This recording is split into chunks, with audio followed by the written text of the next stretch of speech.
Who left their program in a bigger mess? Was it Jim Harbaugh?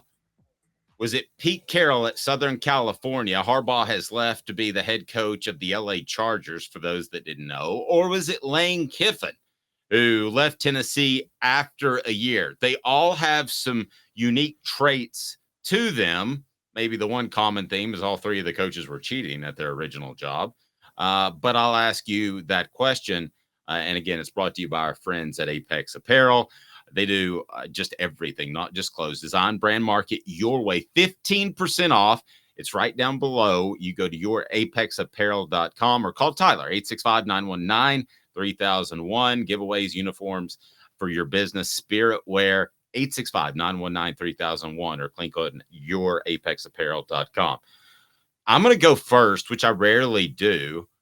And I think that it's got to be Pete Carroll because of how extensive he was cheating. Now, was Lane Kiffin sending hostesses to North Carolina?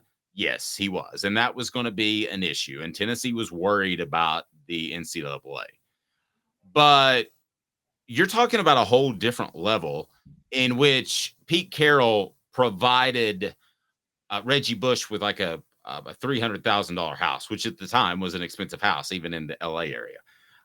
So to me, it's got to be Pete Carroll because they got the biggest smack on the hand, or they got hammered basically by the NCAA. And I think Michigan will avoid that because the NCAA has no teeth. So I'll say out of those three that Jim Harbaugh left his team in the worst situation. And it's kind of Pete Carroll. You mean Pete Carroll, not Jim Harbaugh. Pete Carroll left his team in the worst situation. And I was going to say it's kind of sad that Jim Harbaugh would do that to his team because it was actually his team that he played for. So what are your thoughts?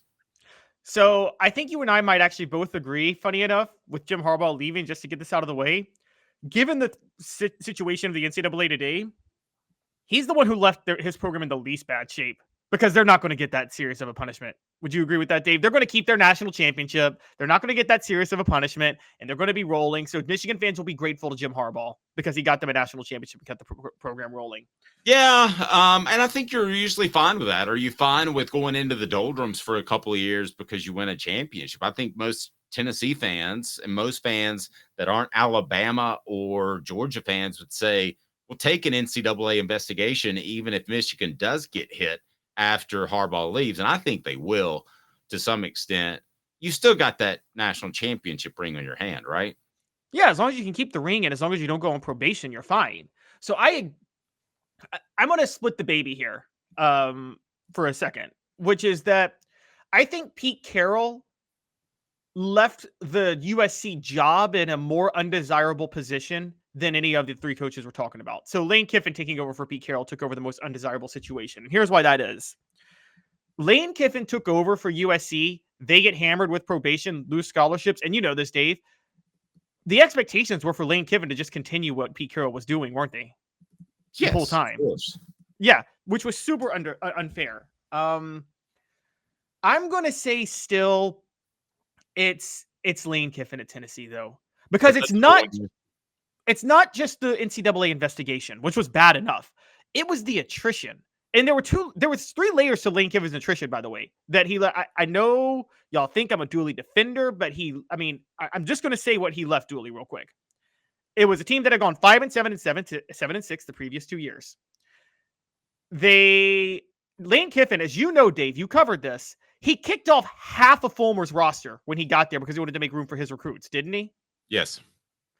Then half of those recruits had to get kicked off the team anyway because they were felons. They were criminals. So half of those recruits had to get kicked off.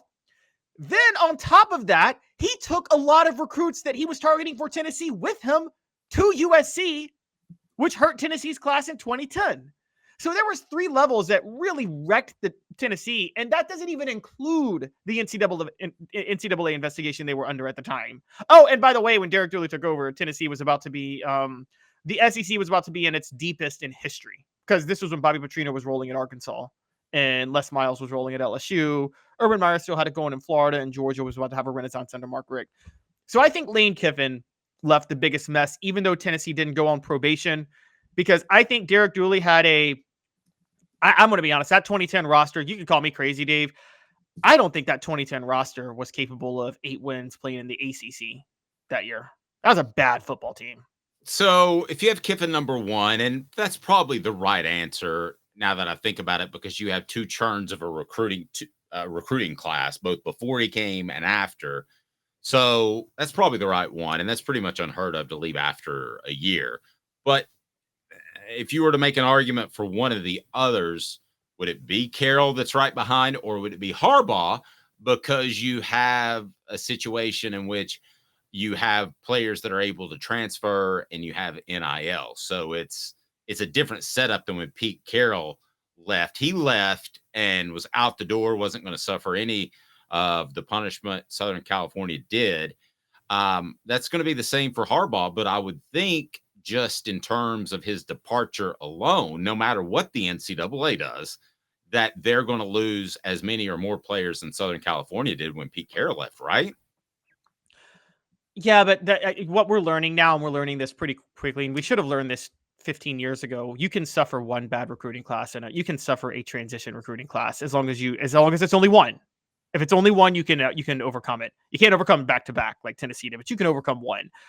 I think Pete Carroll left a much bigger mess than Jim Harbaugh. I think of the 3, like I said, Jim Harbaugh, I don't think left that much of a mess. And now, wait a second. The NCAA might disagree with you. Pete Carroll, they suffered like 60 scholarship limitations, 20 self-imposed, and then 40 by the NCAA. I mean, that was that's just my point. No, Pete Carroll left a bigger mess. Okay. I thought you said the opposite. I mean, that's just short of SMU. When you start taking away 40 scholarships by demand and there's already 20 gone, you can spread them out over 6 years if you want. 4 years, I think, is how long they spread them out over. But Caleb, that's a big number. I mean, that's a quarter of your football team. Yes, I agree. Pete Carroll left a much bigger mess than Jim Harbaugh, and the Pete Carroll Lane Kiffin debate is the fair debate. I'm saying I don't think Jim Harbaugh left that much of a mess. I think the NCAA is going to give Michigan a slap on the wrist. I think they're going to be able to keep their national championship. They'll have a few scholarship reductions for a year or two. Let's think about the timing of when Jim Harbaugh left Michigan too. The reason he left for the NFL job now, I'm just going to say it. I think he did this. He waited till classes started at Michigan, I bet, to make sure those players would have a much harder time transferring and had to go through a spring.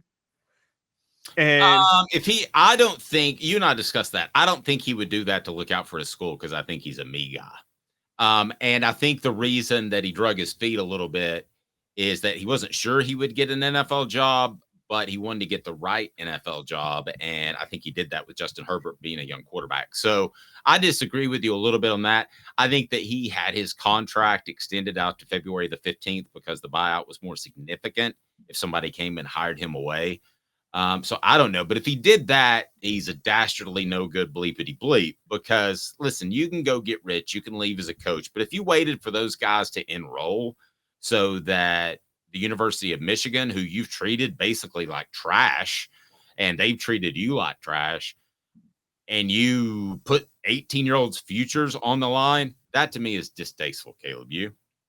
Oh, it's absolutely distasteful. I mean, this is what they do all the time, though. Before the transfer portal, Hugh Freeze tricked all the Ole Miss recruits into staying with the class in 2016, I believe, by throwing Houston Nutt under the bus. So that way, by the time it came out that they were lying on Houston Nutt and Ole Miss had to pay a defamation penalty, it didn't matter. Those players were locked into Ole Miss.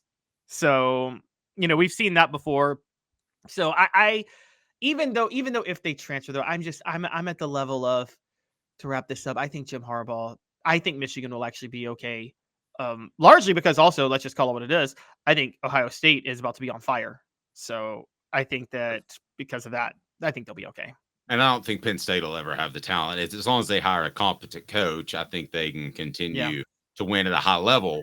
And by the way, that's the biggest mess ever left. That is the biggest mess ever left. Let's not forget, Ryan Day does get a lot of talent, and he beat Michigan for a long time being a more talented team. So if they get an average coach, Michigan could be on the short end of the stick. Smoky Mountain Red says, I think he waited without a doubt.